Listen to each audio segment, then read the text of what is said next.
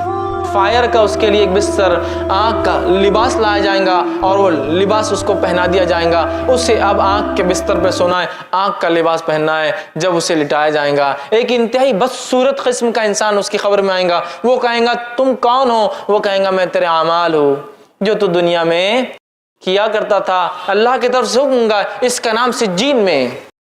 اس کا نام رجسٹر میں اندراج کر لو، رجسٹر میں لکھ لو، سجین میں ان لوگوں کے رجسٹر میں جو گناہگاروں کا رجسٹر ہے، جو قید خانہ ہے، جو